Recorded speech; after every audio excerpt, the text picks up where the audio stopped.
금주차로 벌써 이제 4주차 위원수평가에 대한 교육을 진행하게 됩니다. 그래서 오늘 시간에 어, 아시는 것과 같이 슬라이드가 또 안 나오네요.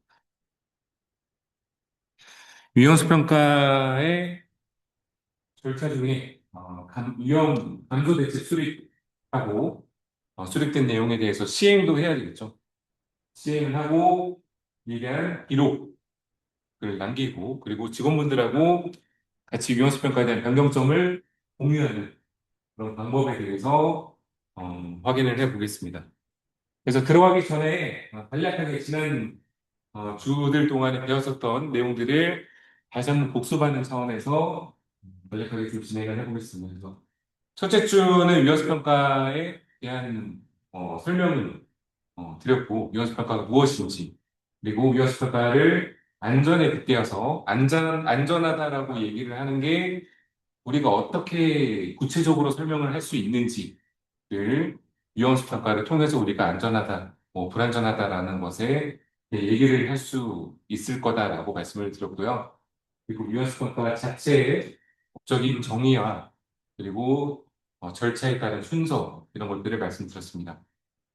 그리고 위험수 평가를 하면서 위험수 평가에서 우리가 사용할 수 있는 여러 가지 기법들, 특히 위험 추정 단계에서, 위험 결정 단계에서, 노동부에서 최근에 제시한 그런 여러 가지 방법들에 대해서 우리가 어떤 의미가 있는지, 어떤 장단점이 있는지에 대해서 확인을 했었고요.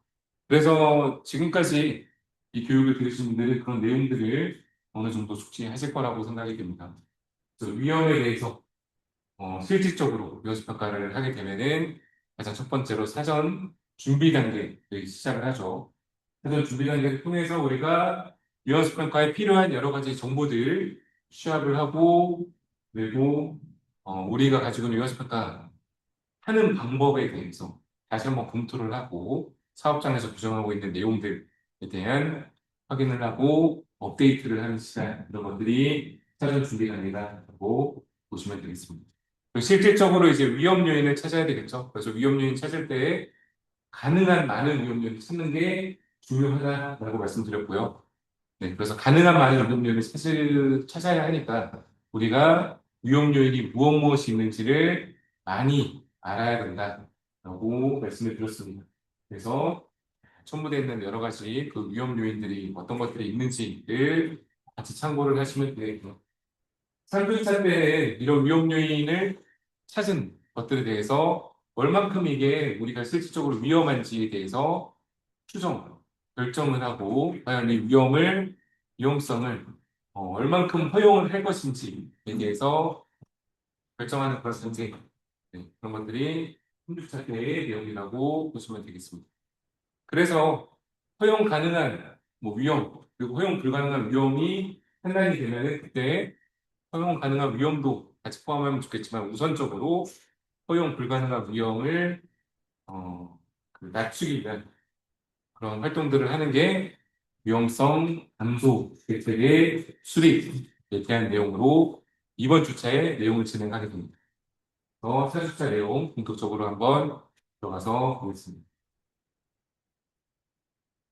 네, 위험 감소 대책 수립에 있어서 그러면 우리가 가장 우선 고려해야 될 것은 여러 가지 위험 요인을 찾았는데 그럼 위험 요인 중에서 어떤 것을 우선적으로 우리가 처리를 할 것인가, 어떻게 감소시킬 것인가에 대해서 생각을 해야 되겠죠. 그래서 우선순위는 우리가 사용하고 있는 빈도강도법 이런 것들을 통해서 나와 있는 것들 중에 가장 높게 위험성이 나타나고 있는 것들 우선적으로 해서 이에 대한 감소 대책을 한번 쭉 생각을 해보면 되겠죠.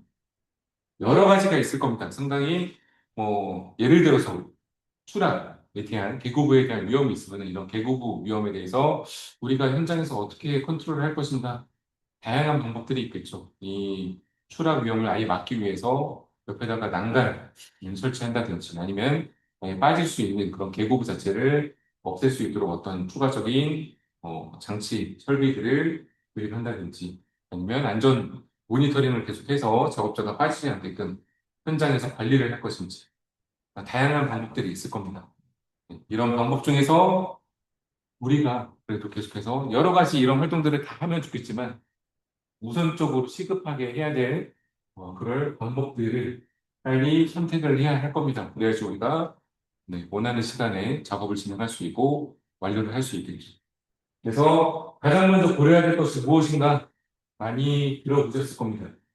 네, 이 도표 위험 통제 계층이라고 해서 예전에도 2024년도부터 2025년도에 강조해서 말씀을 드렸었죠. 하이어라키 오브 컨트롤이라고 하는 것 자체가 위험을 가장 효과적으로 제거할 수 있는 방법을 적용을 해야 된다라는 개념으로 보시면 되겠고요. 그래서 어떻게 하는 게 실질적으로 가장 효과적으로 제가 없앨 수 있는지, 통제할 수 있는지에 대해서 보면은 그 봤었던 이런 도표보다 좀 더 요새 AI를 활용해서 이 내용을 좀 더 추려보았습니다. 가장 효과성이 높다라고 보이는 것이 가장 위에 있는 지금 피라미드 역삼각형 구조이긴 한데 약간 여기서 보여주려고 하는 거는 위에 있을수록 더 효과적이다 이렇게 보시면 되겠고 아래에 있을수록 그 위험 통제에 대한 효과성이 낮다라고 보시면 되겠습니다. 그래서 가장 본질적으로 위험을 제거하거나 대체할 수 있는 방안을 찾는 것을 우리가 우선적으로 고려해야 된다라고 보시면 되겠고요. 그래서 아예 뭐 추락에 대한 위험을 없앨 수 있는 방안, 혹은 추락에 대한 위험성을 다른 더 낮은 위험으로 대체할 수 있는 방안, 이런 것들을 고려하는 게 가장 우선적으로 우리가 생각해야 하는 것입니다. 이런 것들이 만약에 되지 않으면 두 번째가 이제 공학적 대책이라고 계속 얘기를 하는데 공학적 대책 어렵게 생각하실 필요는 없으세요. 보시는 것처럼 이 사람이 혹여나 실수를 하더라도 이 물리적으로 이런 실수마저 같이 좀 차단할 수 있는 그런 수준의 공학적 대책을 같이 해놓으면은 안전할 수 있겠죠. 위험을 제거하는 것까지는 못하겠지만 그래도 조금 더 안전을 확보할 수 있는 방법이라고 보시면 되겠습니다. 그래서 공학적 대책은 이런 사람이 안전하게 행동한지 아닌지를 여부를 떠나서 이 구성되어 있는 것만으로도 이 사람을 안전하게 지켜줄 수 있는 그런 방법들이 혹여나 있는지를 찾아보는 게 두 번째 단계라고 보시면 되겠습니다. 세 번째는 이런 공학적 대책마저도 우리가 수립하지 못할 정도라고 하면 그때는 관리적으로라도 위험을 통제를 해야 할 겁니다. 현장에 이 작업자분들을 안전하게 이렇게 작업을 해주세요라고 교육을 한다든지 위험성에 대해서 이런 위험이 있으니까 특히 작업할 때 천천히 하세요. 아니면 어떤 절차에 따라서 하세요. 라고 현장에서 관리 감독자가 통제를 할 수도 있겠죠. 또는 옆에다가 이런 작업 방법이 자세하게 나와 있는 그런 매뉴얼을 갖다가 활용을 해서 이 작업을 이렇게 해주세요. 아니면은 최소한 안전에 있어서 어느 부분이 위험하니까 이 부분은 조심하세요라는 표시를 남겨놓는 그런 방법들, 이런 것들이 관리적 대책일 겁니다. 이런 관리적 대책은 어떻게 보면은 관리적 대책이 이루어지지 않으면 그러면은 계속해서 위험에 노출되는 상황이 되겠죠. 그리고 관리적 대책이 이루어지지 않는다라는 것은 작업자 본인뿐만 아니라 이 현장을 관리할 사람이 부재하다 아니면 그만큼의 능력을 위험 통제를 할 수 있는 만큼의 역량을 보여주지 못할 때에는 우리 작업자가 위험에 노출될 수가 있다라고 보시면 되겠습니다. 그래서 관리적 대책부터는 상당히 우리가 현장에서의 컨트롤이 많이 여러 사람들한테 필요하다고 보시면 되겠고요. 맨 마지막에 있는 개인보호구는 솔직히 이 피라미드에서 또 가장 아래 나와 있긴 하지만 이 위험을 통제하기 위한 그런 대책이라고 보기는 어려울 것 같습니다.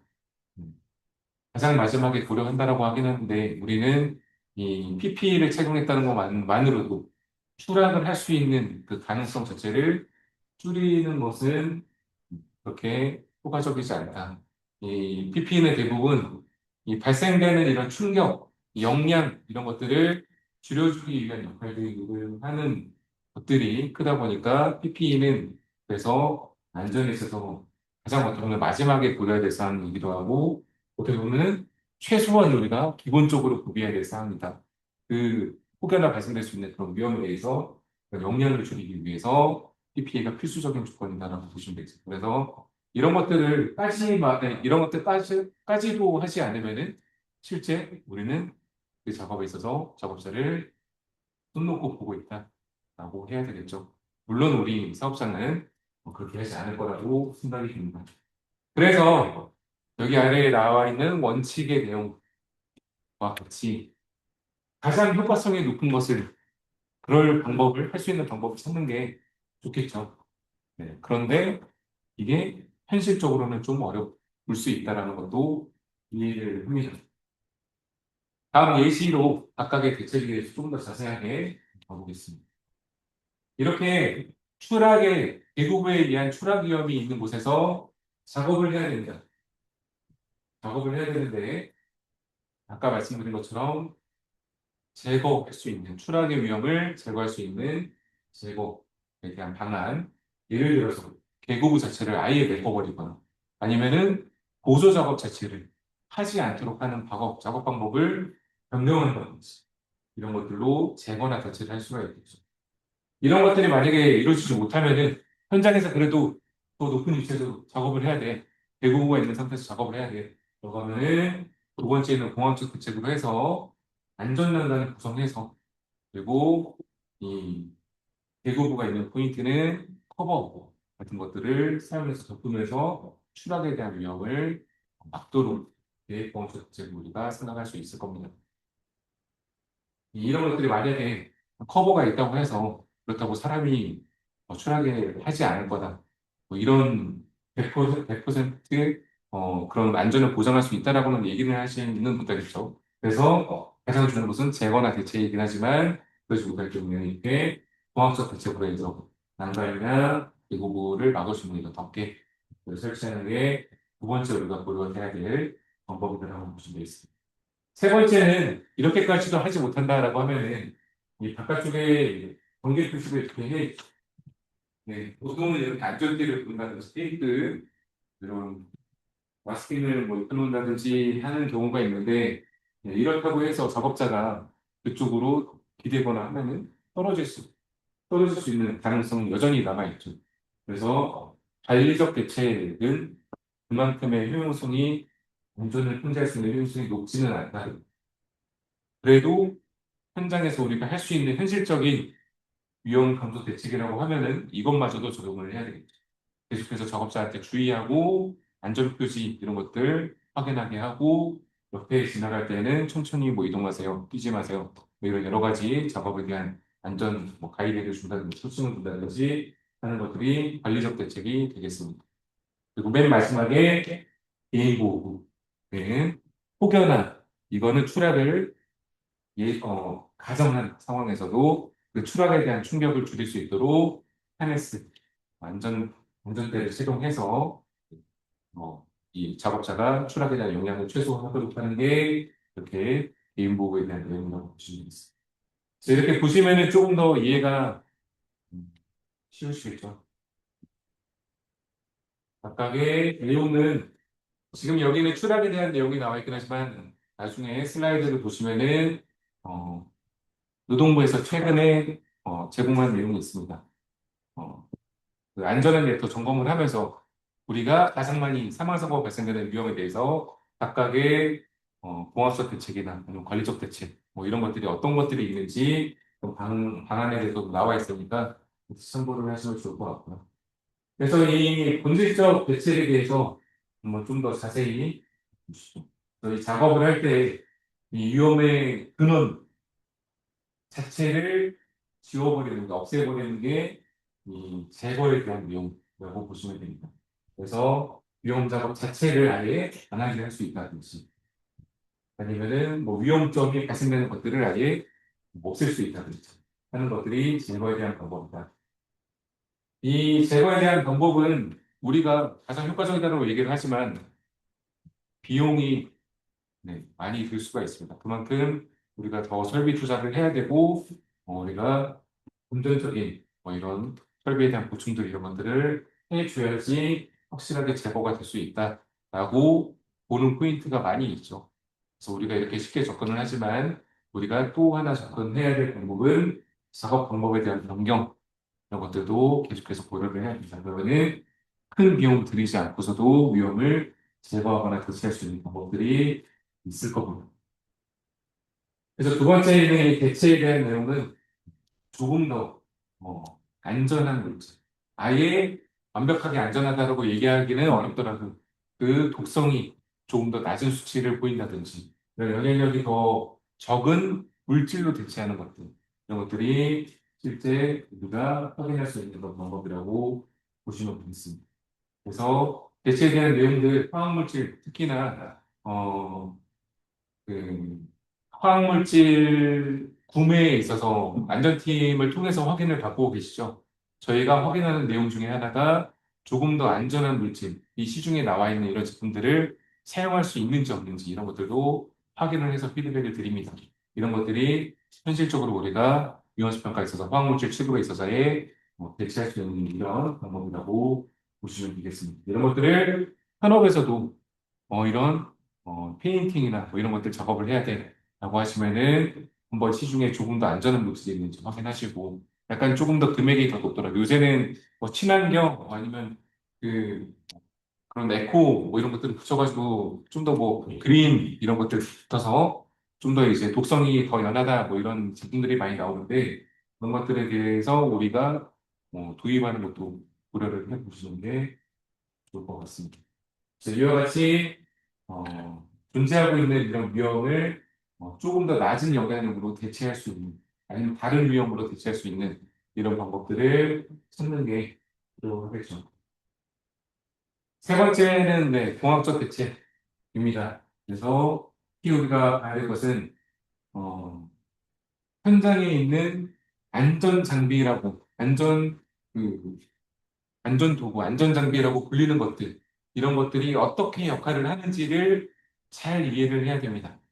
그래서 예를 들어서 컨베이어나 아니면은 팔레타이저, 디팔레타이저 이런 큰 대형 기계 설비에 들어갈 때 사람이 접근을 할 때 내가 뛰거나 아니면 충돌하거나 할 수 있는 위험성을 줄일 수 있는 그런 것들이 자동으로 작동하는 것들이 무엇이 있는지 이런 것들을 확인하는 게 필요하겠죠.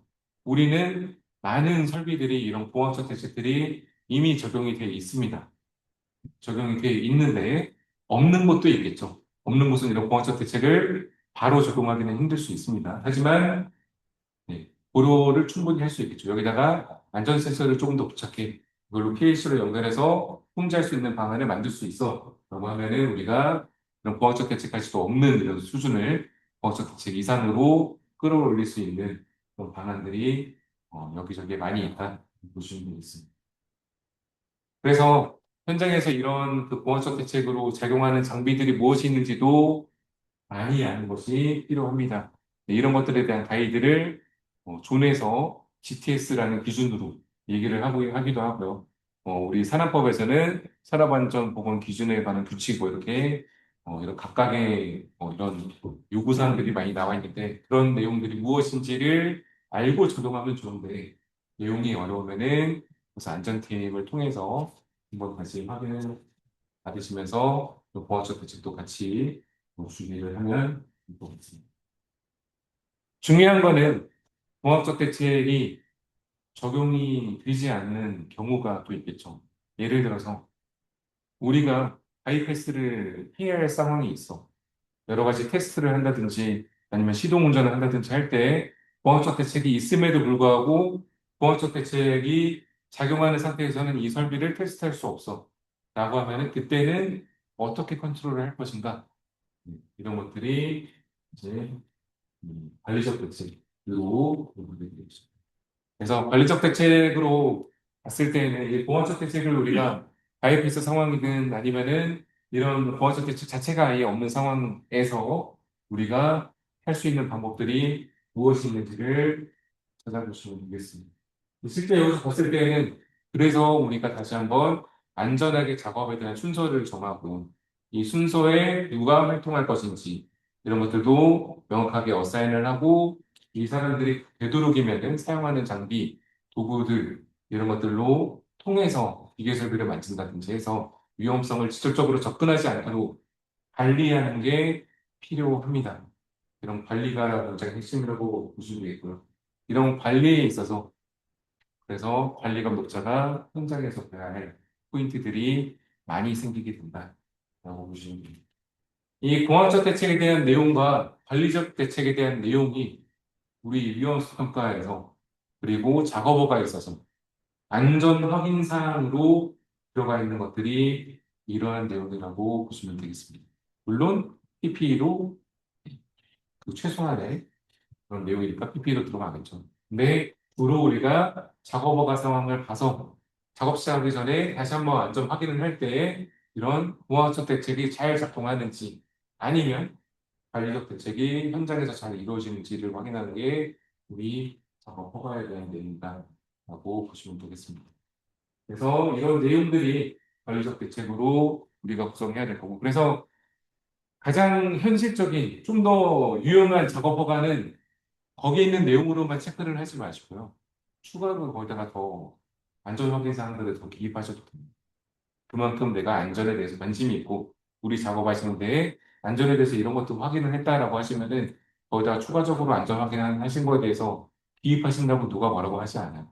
나중에 그런 작업허가에 대한 내용도 우리 이런 확인사항으로 다시 바꾸는 게 우리 현실에는 더 맞을 것 같아 라고 하면은 관리적 대책에 대한 효용성을 조금 더 높일 수가 있겠죠. 네, 그래서 관리적 대책이 뭐 다른 그 앞서 있었던 방법에 대해서는 안전을 통제하기가 그렇게 효율성이 높지 않긴 하지만 우리 스스로 이 효율성을 높일 수 있는 방법은 계속해서 생각을 하고 우리가 조정해야 된다. 주시면 되겠습니다. 그래서 여러 가지 이런 관리적 대책에 대한 내용도 그 슬라이드에 같이 들어가 있으니까 한번 참고를 해주시면 좋을 것 같습니다. 대부분이 현장에서의 작업자 그리고 현장에 대한 통제 그런 내용들이 관리적 대책에 들어가 있다. 보시면 되고. 맨 마지막이 개인보호부. 개인보호부는 보시는 것처럼 어, 필수라고 생각을 해야 되겠죠. 우리 골든룰을 할 때에도 그래서 개인보호에 대한 내용들이 분명히 들어가야 될 겁니다.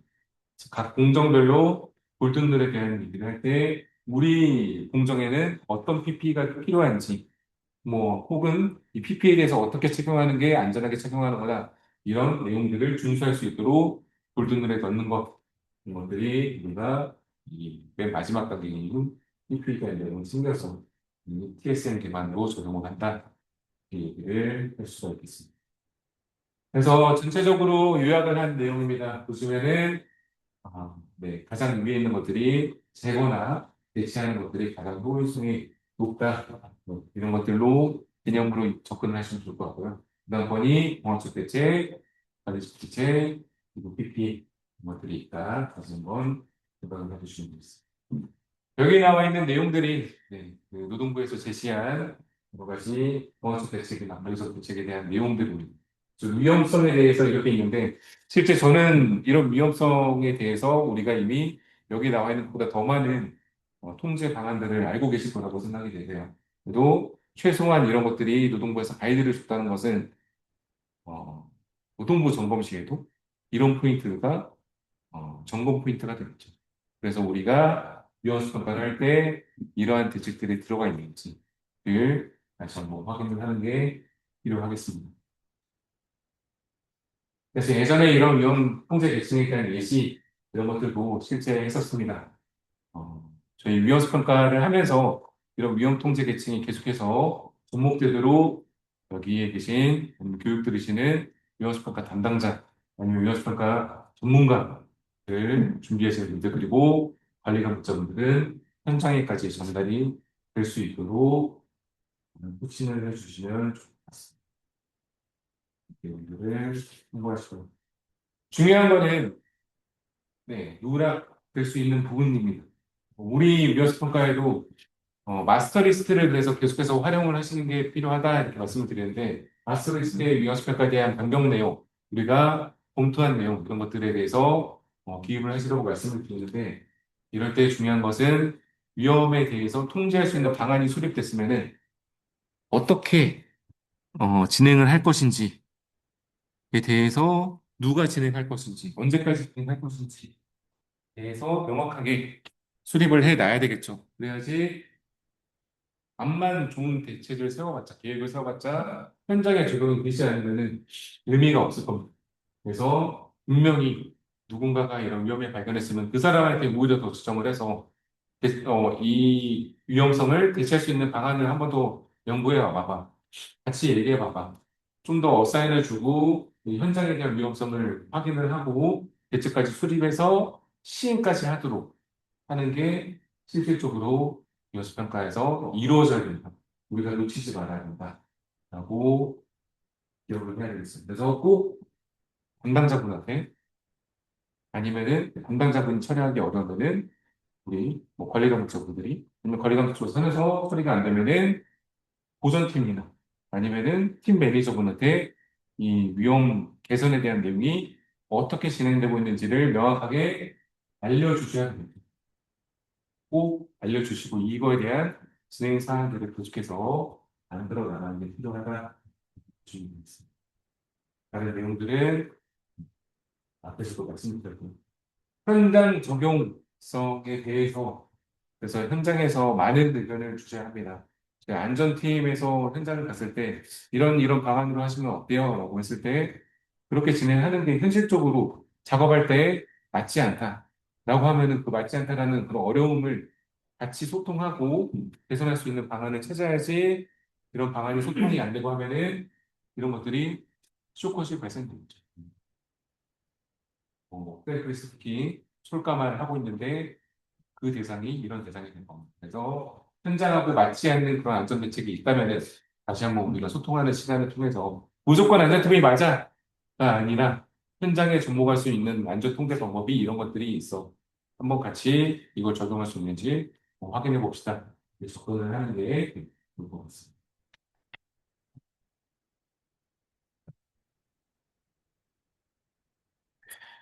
네, 여기까지가 이제 위험 통제 방안에 대해서, 대책 수립에 대해서 말씀을 드렸고요. 이 이유가 이 대책 수립하고 시행까지 하시고 나면 위험을 어떻게, 위험 평가를 어떻게 진행했다라는 그런 기록을 남기는 게 필요하겠죠. 그래서 보통은 위험 평가 하고 난 이후에 이런 결과들을 다 취합을 해서 직원분들한테 모두 다 이것들을 습득을 할 수 있도록 하는 시간이 있으면 좋긴 하지만 그런 것들이 모두 다 진행하기 힘들다라고 하면은 아까도 말씀드렸지만 이런 마스터 리스트를 통해서 해당 작업에 대해서 이런 위험성이 어디에서 어떻게 변했으니까 이런 것들을 꼭 숙지하세요. 이런 것들을 시프트 미팅, 핸드오버 미팅을 하시면서 이런 내용들을 공유를 해주시는 게 필요할 겁니다. 그래서 이런 것들 공유가 잘 되고 하려면 위험성 평가에 대해서 기록을 잘 남겨야 합니다. 어떤 것들을 기록해야 되느냐는 네. 어, 여러 가지가 있습니다. 그런데 우리가 지금 현재 하고 있는 JS에서 하고 있는 이런 내용들, 이런 것들 그대로 계속해 주시면 되고요. 나머지 현장에서 발생된 위험 요인이 무엇이 있었는지, 소통을 어떻게 했는지 이런 것들은 우리가 지금은 DST를 활용하고 있다 보니까 DST 기반으로 얼마든지 이런 것들을 증빙으로 우리가 남겨놓을 수가 있다, 확인을 할 수가 있다 이렇게 보시면 됩니다. 그래서 우리 지금 하고 있는 상황에서는 계속해서 마스터 리스트에 대한 내용, 그리고 각각의 작업에 대한 JSA 이런 것들을 수속을 잘 해주시고, 어, 기록을 해주시는 게 필요하죠. 그래서 이런 내용으로 유효성에 대한 기록을 남기고, 공유를 하는 방법은 여러 가지가 있습니다. 아까도 말씀드렸었던 주기적 미팅을 통해서 공유를 한다든지, 아니면은 게시판, 사내 레터, 아니면은 유효성 평가에 대해서 상반기 때 결산, 하반기 결산 이런 것들을 통해서 노출된 위험성에 대해서 전 직원한테 같이 공유하고 이 공유하는 시간을 가지는 그런 각각의 세션으로 유연성 평가에 대한 결과를 공유할 수 있다라고 볼 수 있습니다. 우리 사랑위에서도 상반기 때 얼만큼 유연성 평가가 진행되고 어떤 유연성이 나왔는지 이런 내용들이 언급이 됩니다. 이런 것들이 어떤 유연성 평가의 이런 절차 중에 하나에 속한다라고 보시면 되고요. 당연히 우리 노조분들도 이런 내용들을 알고 같이 활동을 해주고 계십니다. 이런 여러 가지 예시들 같이 공부를 할 수가 있다. 교육을 할 수가 있다. 이렇게 보시면 되겠고요. 기록 보존은 우리가 기억해야 될 것들 중에 하나가 어, 위헌수 평가를 얼만큼 우리가 보관해야 됩니까? 라고 말씀을 하시는데 현장에서 위헌수 평가하고 특히 외주 작업에 대해서 위헌수 평가하고 작업 허가를 같이 보관을 하시죠. 근데 작업 보관은 청주 같은 경우에는 1년 보관을 말씀을 드리고 있습니다. 우리 지식 내 1년 보관으로 되어 있는데 이연수 평가는 3년 보관입니다. 이연수 평가를 실시한 날로부터 가산으로 해서 3년 보관이고 중첩법에서는 이 위헌수 평가에 대한 내용 기록을 어, 어떻게 보면 이제 그 사업주가 이 위험에 대한 개선을 실시하고 뭐 이런 활동들을 했는지에 대해서 증빙으로 보는 거를 5년치로 보고 있습니다. 그래서 우리가 지금 다시 한번 각 공장별로 가야 할 것은 최소 3년치 이상, 그리고 지금 시점에서 공고드리는 거는 종처법에 따라서 5년치를 보관하는 것을 공고를 드리고요. 이 부분은 저희가 공장 EHS에서 좀 더 논의를 해서 얼만큼 보관을 하는 게 맞을 것인지 다시 전체 일관된 가이드라인을 드리겠습니다. 그런데 법에서 나와 있는 기준으로도 보면은 유연스 평가 자체는 3년 보관이다. 최소 3년 보관이고 종처법에서 이런 사항들로 봤을 때는 5년 보관 이렇게 얘기를 합니다. 이런 내용들은 일단 기본적으로 숙지를 해주시면 좋을 것 같습니다. 가장 먼저 해야 될 거는 작업허가, 특히 외주 작업에 대해서 작업허가 가지고 계신 거 1년 단위로 처분하는 것들이 있더라도 유연수평가랑 같이 붙어 있으면은 10년 단위로 보관을 하시는 게 좋겠죠. 10년 단위 보관한 게 이력이 없어요. 그러면은 문제 될 수가 있을 겁니다. 지금이라도 가서 신뢰에 가서 유연수평가에 대해서 어, 그 사용하신 양식들이 있으시면은 그냥 보관을 하도록 하겠습니다. 네, 여기까지가 위험성 평가 그 4주차 위험성 평가의 위험 감소 대책 수립과 어, 결과 기록 그리고 공유에 대한 내용으로 진행을 했습니다. 그래서 전체적으로 위험성 평가가 무엇인지 그리고 어떤 방법들이 있는지 각각의 절차가 어떤 순서로 이루어지고 그 절차가 무슨 의미가 있는지 이런 것들을 좀 상세하게 봤고요. 이제 5주차부터는 우리가 실질적으로 사용하고 있는 JSA, 물론 이제 세이프 체크리스트 기법도 있긴 하지만 JSA에 더 중점해서 JSA에 대한 심화 내용으로 진행을 하겠습니다. 그래서 우리 현장에서 조금 더 많은 우리가 하고 있는 위험수 평가에 대한 질문, 궁금하신 내용들도 많이 나올 수 있을 거라고 생각이 됩니다. 그 시간은 각 공장의 환경안전팀과 소통하시면서 이런 부분들을 해소하시면 좋을 것 같고요. 일단 오늘까지 교육 내용에 대해서 궁금하신 내용 있으시면은 말씀 주십시오. 좀 제가 채팅을 잠깐 보겠습니다. 채팅으로라도 궁금하신 부분을 남겨주신다든지 아니면은 마이크 통해서 말씀해 주시면은 답변을 드릴 수 있도록 하겠습니다. 팀장님, 이 자료는요, 사파팀 박재민입니다. 네. 예, 팀장님, 이 자료는 직접 이렇게 그래픽하고 이런 거 만드신 건가요? 아니면은 고용노동부나 안전보건공단에 있는 자료를 조금 참조해서 가지고 오신 건가요? 안전보건공단이나 협회에 있는 자료들을 참조를 했고요. 제가 임의로, 뭐, 물론 이 자료들을 구성하는 것은 아니긴 하고요. 발췌한 내역들은 우리 법에 나와 있는 내역들, 그리고 공단, 협회에서 제시한 그런 가이드라인을 기반으로 해서 구성한 내용이라고 보시면 됩니다. 그리고 그 자료들을 AI를 돌려서 아까처럼 그렇게 것들을 좀 변형시켜서 보신 자료라고 보시면 되겠고요. 유아스 평가 지금 또 질문 나오신 것 중에 하나가 2주차 동영상 교육 제가 업로드를 못했는데 좀 편집을 좀 못했습니다. 앞에 약간 필요 없는 부분들 이런 것들 자르고 뭐 이렇게 약간만 조금만 편집해서 올리면 되는데 이 동영상은 빨리 올릴 수 있도록 하겠습니다. 2주차하고 3주차, 4주차 다 동영상, 영상 녹화를 떠나서 약간만 편집을 해서 올리면 되는데, 죄송합니다. 좀 늦어져서 빨리 올릴 수 있도록 하겠습니다. 전체 공지를 드리고요.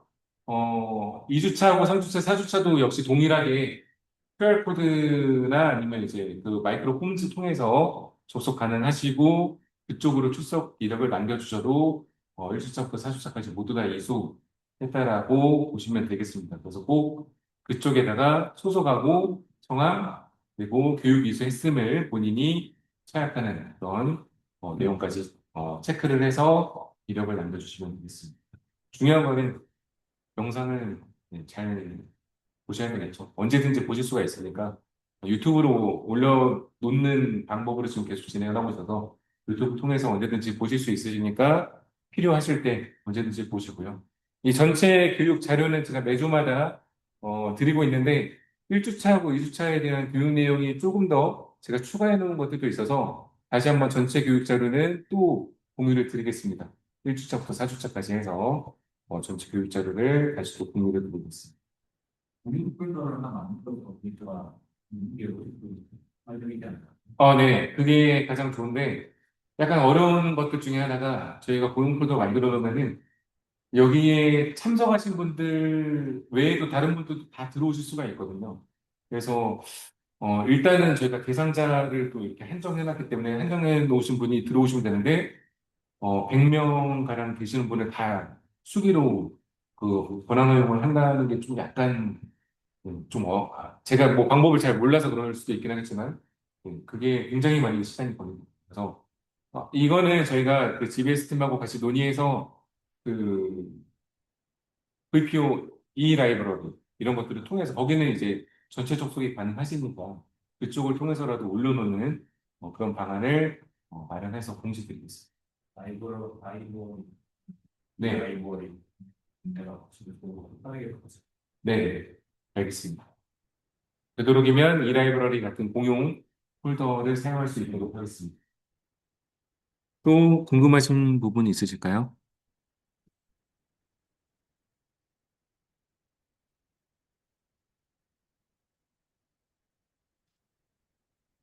어, 제가 강의를 잘해서 질문 안 하시는 걸까요? 그건 아니실 것 같은데.